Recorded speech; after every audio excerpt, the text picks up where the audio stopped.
Hello and welcome to bouncing knowledge. HTML5 के video tutorials में आपका स्वागत है। आज के सेशन में हम जिन टॉपिक्स पे डिस्कशन करेंगे उसमें हम फ्रेम्स का डिस्कशन करेंगे। जैसा कि प्रीवियस वीडियो सेशन में हमने डिस्कस किया था कि आई फ्रेम्स इंट्रोड्यूस किए गए हैं HTML5 में।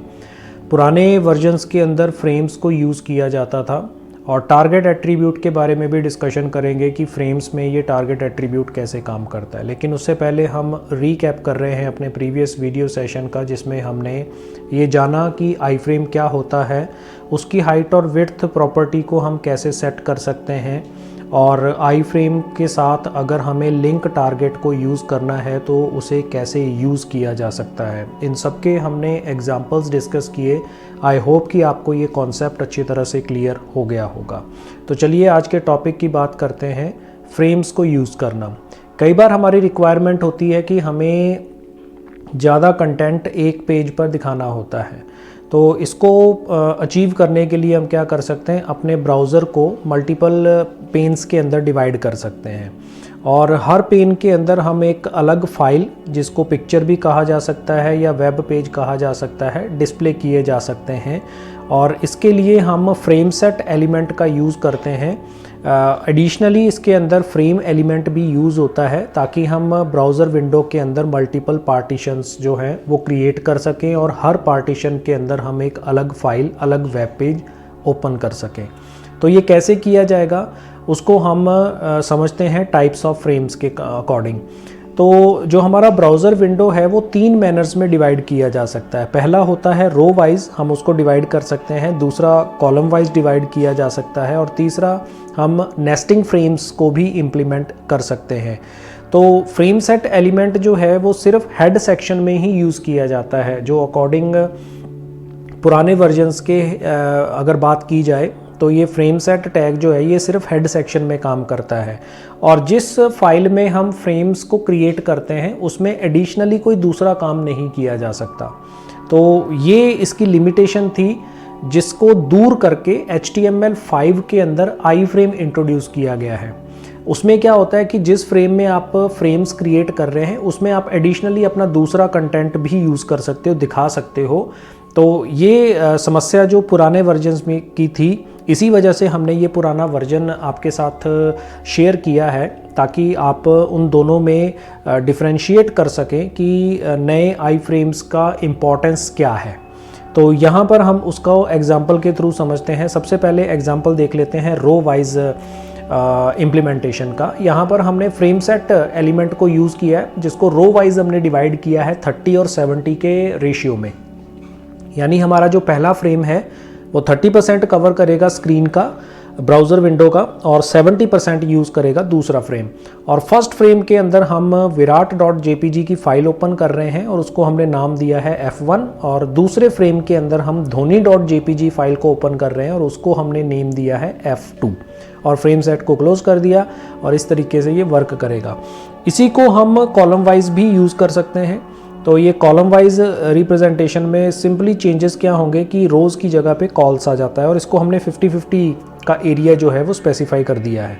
तो चलिए इसको प्रैक्टिकली इम्प्लीमेंट करते हैं। हेड सेक्शन के अंदर हम सबसे पहले तो फ्रेम सेट को यूज़ करेंगे। फ्रेम सेट रोज़ यूज़ किया इक्वल्स टू 30,70, ये हमने इसका डिवाइडेशन कर दिया। और इसके अंदर हम यूज़ कर रहे हैं फ्रेम src इक्वल्स टू, यहाँ पे हमने दिया virat.jpg और नेम दिया इक्वल्स टू F1। ये हमारा पहला फ्रेम क्रिएट हुआ। उसके बाद दूसरा फ्रेम हमने लिया फ्रेम src इक्वल्स टू, यहाँ पे हमने दिया dhoni.jpg और इसको हमने नेम दे दिया इक्वल्स टू F2। ये हमारा दूसरा फ्रेम क्रिएट हो गया। इसको सेव करते हैं और सेव करने के बाद इसको हम रन करेंगे तो ये हमारी फ़ाइल है 25frames.html। तो यहाँ से हम 25 नंबर फाइल अपनी ओपन करेंगे। इसको ओपन किया और यहाँ ब्राउज़र विंडो में आप देख सकते हैं कि 2 फ्रेम्स हमारे पास यहाँ पे बने हैं। ये जो एरिया जिसमें विराट की फ़ोटो खुली हुई है ये 30% कवर कर रहा है ब्राउज़र का, और जहाँ पर धोनी की पिक्चर ओपन की गई है वहाँ पे 70% एरिया कवर कर रहा है। और ये रो वाइज डिवाइडेशन हो रहा है। तो ये जो लाइन आ रही है ये हम हटा सकते हैं कोडिंग की हेल्प से। और अगर हम इसकी जगह पे कॉल्स कर दें, इसको हम कॉलम वाइज डिवाइड कर दें, सेव करने के बाद जब हम इस फाइल को रिफ़्रेश करेंगे तो आप यहाँ पे देख सकते हैं कि ये जो विराट की फ़ोटो है वो यहाँ पर 30% में आ रही है और 70% के अंदर ये धोनी की पिक्चर डिस्प्ले हो रही है। तो हम इसको रेशियो को चेंज भी कर सकते हैं। यहाँ पे हमने इसको 50% दिया और इसको भी 50% दे दिया और इसको सेव करके जब हम रिफ़्रेश करते हैं तो यहाँ पे आप देख सकते हैं कि ये भी 50% में पिक्चर डिस्प्ले हो रही है और ये भी 50% के अंदर पिक्चर जो है वो डिस्प्ले हो रही है। एग्जैक्टली डिवाइड हो गया है दो पिक्चर्स का, ब्राउज़र का दो पेन्स के अंदर। तो ये इसका रिप्रेजेंटेशन था। अब इसको तीसरे फॉर्मेट में हम नेस्टेड भी कर सकते हैं। तो नेस्टेड फ्रेम का मतलब होता है एक फ्रेम के अंदर हम दूसरा फ्रेम भी बना सकते हैं। तो यहाँ पे हमने सबसे पहले कॉलम वाइज डिवाइड किया है 50-50 और फर्स्ट पार्टीशन के अंदर हमने क्या किया, विराट की पिक्चर को ओपन कर दिया और जो दूसरा पार्टीशन था उसके भी हमने दो पार्टीशन कर लिए रो वाइज 50-50 और फर्स्ट वाली में धोनी को ओपन किया और सेकंड वाली के अंदर रोहित को ओपन किया। तो चलिए इसको भी प्रैक्टिकली इम्प्लीमेंट कर लेते हैं। यहाँ पे हमारे पास विराट की पिक्चर ऑलरेडी ओपन है। यहाँ पे हम क्या करते हैं, एक और फ्रेम सेट यूज़ कर लेते हैं, फ्रेम सेट, और यहाँ पे हमने ले लिया रोज़ इक्वल्स टू और इसमें हम ले लेते हैं 50,50 और इसमें जो हमारी पिक्चर है इसको मैं कट कर लेता हूँ और क्योंकि ये इसके बाद बंद होगी, यहाँ पे हमने पेस्ट किया और फर्स्ट पिक्चर यहाँ पे ओपन होगी। यहाँ पे हमें एक और पिक्चर को ओपन करना है, इसको मैं कॉपी कर लेता हूँ और यहाँ पे पेस्ट कर लेते हैं और यहाँ पे हम पिक्चर ओपन कर रहे हैं rohit.png। तो यहाँ पे हम png रख लेते हैं, इसको सेव किया और इसका नाम हमें F3 रखना पड़ेगा। तो अब इसमें देखिएगा किस तरह से हमें रिजल्ट्स मिलते हैं। सेव किया और सेव करने के बाद रिफ़्रेश करेंगे तो यहाँ पे आप देख सकते हैं कि ये पिक्चर डिस्प्ले नहीं हुई है। तो हमारी rohit.png पिक्चर यहाँ पर अवेलेबल नहीं है। चेक कर लेते हैं, रोहित शर्मा के नाम से पिक्चर है। तो चलिए इसको रीनेम कर लेते हैं अपने रोहित, ये सेव कर दिया हमने। चलिए अब इसको रिफ़्रेश करते हैं तो शायद हमारी पिक्चर डिस्प्ले हो जानी चाहिए। तो यहाँ पे रोहित पिक्चर जो है वो डिस्प्ले हो रही है। यहाँ पे जो फर्स्ट पार्टीशन है वो 50 का है और इसमें विराट की पिक्चर डिस्प्ले हो रही है और जो सेकंड पार्टीशन है उसके हमने दो फर्दर और पार्टीशन कर दिए हैं रो वाइज 50-50। एक में हमने धोनी की पिक्चर को ओपन किया है और नेक्स्ट वाली में हमने रोहित शर्मा की पिक्चर को ओपन किया हुआ है। तो इस तरह से हम 3 फाइल्स के साथ एक ही टाइम पे वर्क कर रहे हैं। इसी को हम फ्रेम्स बोलते हैं। मल्टीपल फ्रेम्स के साथ हम कैसे काम करते हैं, ये पुराना कंसेप्ट था जो वर्क करता है। चलिए बात करते हैं लिंक टारगेट की।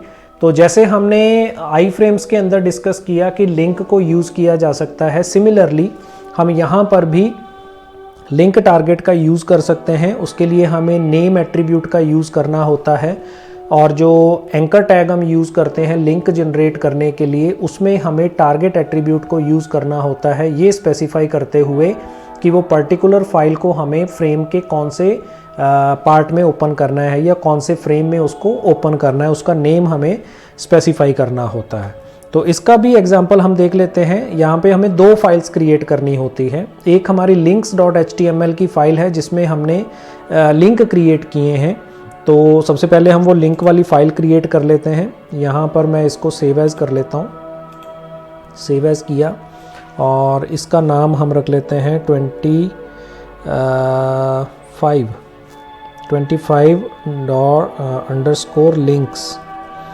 लिंक्स हमने इसका नाम रखा और ये हटा देते हैं हम इसमें से फ्रेम सेट वाला पार्ट और यहाँ पे हमने रखा टाइटल और इसमें हमने लिया लिंक्स और यहाँ पे हम यूज़ कर रहे हैं बॉडी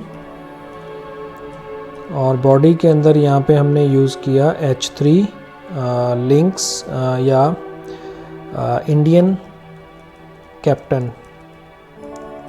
कैप्टन्स यहाँ पे हमने यूज़ किया और यहाँ पे BR के बाद यहाँ पे हमारे पास यूज़ आ रहा है href इक्वल्स टू, यहाँ पे सबसे पहले हमने लिया धोनी .jpg और यहाँ पे हम दे रहे हैं टारगेट इक्वल्स टू, यहाँ पे हमने स्पेसिफाई किया f2 फ्रेम का नाम, और यहाँ पे हमने लिया महेंद्र सिंह धोनी, ये हमने यहाँ पे स्पेसिफाई कर दिया। और उसके बाद हम BR यूज़ कर रहे हैं और इसी को कॉपी कर लेते हैं और यहाँ पर हमने पेस्ट किया। दूसरी पिक्चर हम ले रहे हैं विराट की, कि धोनी के बाद विराट को कैप्टनसी दी गई थी, और यहाँ पे हम फ्रेम F2 ही रखेंगे और यहाँ पे हम यूज़ कर रहे हैं विराट कोहली को यूज़ किया। और अब हमारे जो इंडियन टीम के करंट कैप्टन हैं वो हैं रोहित शर्मा, तो यहाँ पे हम ले रहे हैं rohit.png और यहाँ पर हम लिखेंगे रोहित शर्मा, तो यहाँ हम रोहित शर्मा को यूज़ कर रहे हैं। तो ये हमारी पहली फ़ाइल क्रिएट हो गई है। अब हमें दूसरी फ़ाइल क्रिएट करनी है जो कि फ़ाइल है frames.html के नाम से, और इसमें हमें एक फ्रेम के अंदर हमारी फ़ाइल को ओपन करना है और दूसरे के लिए हमें टारगेट स्पेसिफाई करना है। तो हम यहाँ पर उसी फ़ाइल को ओपन कर लेते हैं। यहाँ पे मैंने फ़ाइल ओपन की 25 नंबर फ्रेम वाली फ़ाइल अपनी, ये ओपन की, और इसको ओपन करने के बाद यहाँ पर हमारे पास जो फ्रेम्स हैं ये दोनों हम हटा देते हैं, इसकी ज़रूरत नहीं है हमें, और ये फ्रेम सेट भी नहीं चाहिए। तो ये हमारी फ़ाइल बनती है 50-50 की, और यहाँ पर हमें उस फाइल का नाम देना है जो हमें ओपन करनी है। तो वो हमने दिया था 25_links.png तो यहाँ पे HTML की फ़ाइल देंगे। इसका नाम हमने F1 रखा है और इसका नाम हम F2 रख देते हैं, और इसकी जगह पे हम कोई भी फ़ाइल ओपन नहीं कर रहे हैं, फ़िलहाल हमने ब्लैंक ओपन किया हुआ है। इसको सेव किया। अब हमें रन इस फ्रेम फाइल को ही करना है, एग्जीक्यूट हमें फ्रेम फाइल को करना है, क्योंकि इसके अंदर हम कॉल कर रहे हैं उस लिंक्स फाइल को। तो लेफ़्ट फ्रेम के अंदर इसको हमने पार्टीशन को 30% दे देते हैं और इसको हम दे देते हैं 70%। सेव किया, और यहाँ पे ब्राउज़र के अंदर हमारे पास ये फ़ाइल खुली हुई है फ्रेम्स। इसको रिफ़्रेश करते हैं तो यहाँ पे देखिए हमारे पास महेंद्र सिंह धोनी आ रही है, ये यहाँ पे पिक्चर ओपन हो गई। विराट कोहली पे क्लिक किया, विराट कोहली की पिक्चर ओपन हो गई।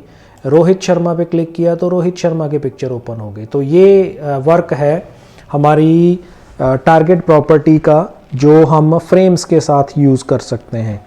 तो ये आई फ्रेम में भी वर्क करता है, और जो पुराना फ्रेम हम यूज़ करते थे उसके अंदर भी ये वर्क करता है। तो आई होप कि आपको ये तीनों तरह के फ्रेम्स अच्छी तरह से क्लियर हो गए होंगे। तो अब एक टाइम है एक्सरसाइज का।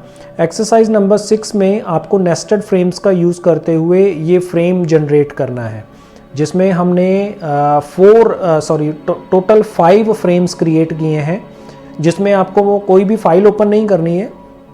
अगर आप चाहते हैं तो अलग अलग फाइल्स को ओपन कर सकते हैं, और इसको इस फॉर्मेट में जो है वो क्रिएट करना है। तो हमारा ये पहला फ्रेम है, ये दूसरा फ्रेम है, यहाँ पर हमारा तीसरा फ्रेम है जिसमें फ़ाइल ओपन होगी, ये 4th फ्रेम है, और ये 5th फ्रेम है।